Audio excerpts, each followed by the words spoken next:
Hello বন্ধুরা, good morning, welcome back to my channel. বন্ধুরা কেমন আছো তোমরা সবাই? আশা করছি ভালো আছো, সুস্থ আছো। তো আজকে আরেকটা নতুন ভিডিওতে সবাইকে স্বাগত জানিয়ে ভিডিওটা শুরু করে দিলাম। তো সকাল সকাল এখানে রান্নাবান্না শুরু হয়ে গেল দেখো। আর এদিকে মাছ ভেজে নিচ্ছি, ফ্রিজে ছিল মাছগুলো বের করে নিয়েছিলাম। আর রান্না হচ্ছে সাইডে হলো গিয়ে লাউ রান্না হচ্ছে, আর ডাঁটা আলু দিয়ে মাছ ঝোল হবে।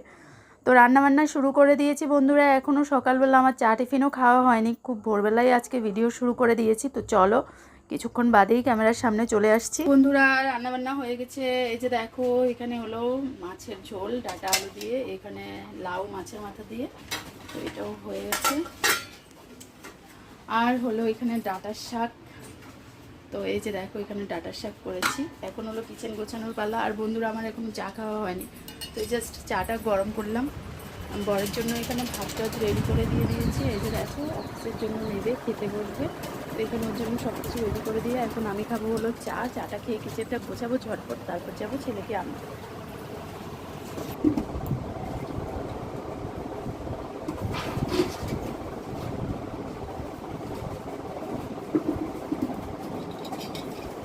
তো বন্ধুরা রান্নাবান্না সেরে সব কিছু মোটামুটি গুছিয়ে তারপর আমি বসেছি এখন চা খেতে। আর এখন কিন্তু অনেকটা বেলা হয়ে গেছে, তো চলো চা খেয়ে তারপর বাকি কাজটা করব।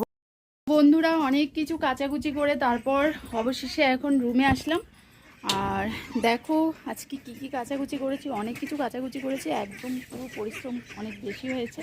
তো এই যে বেডশিট, এই কাপড় চোপড়, এগুলো সব কাচাকুচি করে দিয়েছি। ছেলে আজকে একা একা স্নান সেরে ফেলছে, দেখো ওর অবস্থা। আর তাছাড়া বাসনপত্র ছিল, তো সেগুলোও মেজে নিয়ে আসলাম। এখন হলো কিচেনটা মুছবো। ওকে বললাম যে আমি স্নান করাতে আসছি, কিন্তু না, আজকাল নিজে নিজে নিজের কাজগুলো করা ওর মানে বেশি পছন্দ।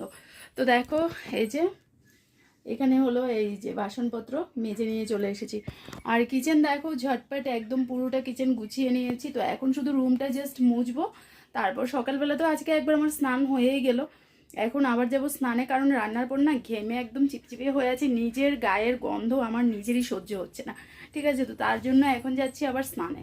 তো চলো আগে রুমটা মুছে নিই। আর আজকে পুজো টুজো সব ত্রিশুর বাবা করে নিয়েছে, তো তার জন্য আমার আজকে অনেকটাই হেল্প হয়ে গেল, যেহেতু ও পুজোটা করে নিয়েছে।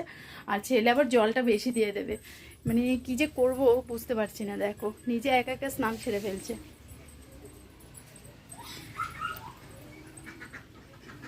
আজকাল না নিজের কাজগুলো নিজেই করতে চায়, মানে এত চালাক হয়ে গেছে। আর হাঁস মুরগি পায়রা ওদেরকে এখনও সকাল থেকে একবার দেওয়া হয়েছিল, টিসু বাবা দিয়ে গেলো, আমি এখনও দিইনি। ওই যে দেখো স্নান করে নিচ্ছে একা একা, দেখো কীভাবে জল দিচ্ছে দেখো।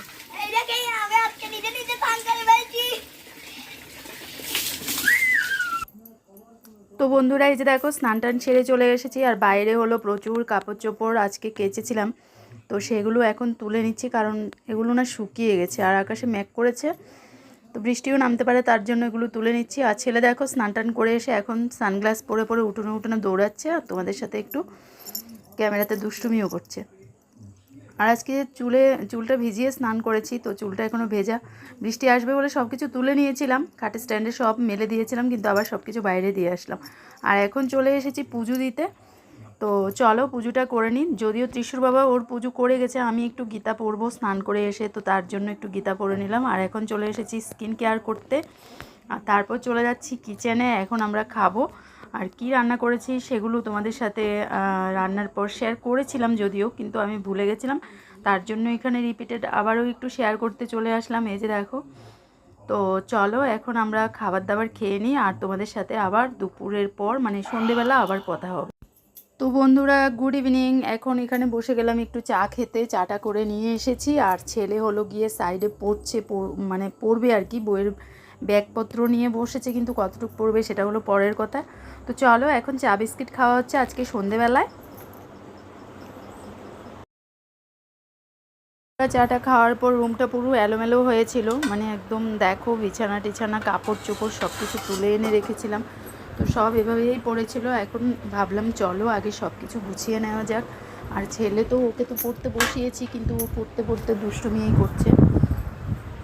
আর আমি এ ফাঁকে এগুলো সব কিছু গুছিয়ে নিচ্ছি। কাপড়গুলো না ঘরের মধ্যে একদম এলোমেলো হয়ে পড়ে আছে, তো ভালো লাগছিল না রুমটা। এমনিতেই প্রচুর গরম, তাছাড়া এরকমভাবে যদি কাপড় চোপড় এলোমেলো হয়ে রুমে পড়ে থাকে তাহলে গরমটা মনে হয় আরও দ্বিগুণ বেড়ে যায়। তো তার জন্য আমি ভাবলাম চলো পড়তে পড়তে আমি এগুলো গুছিয়ে নিই। আর দেখো ওনারও পড়া শেষ হয়ে গেল, উনি বইপত্র গুছিয়ে উঠে যাচ্ছে, অনেক বেশি পড়ে ফেলেছে, এখন আর পড়বে না।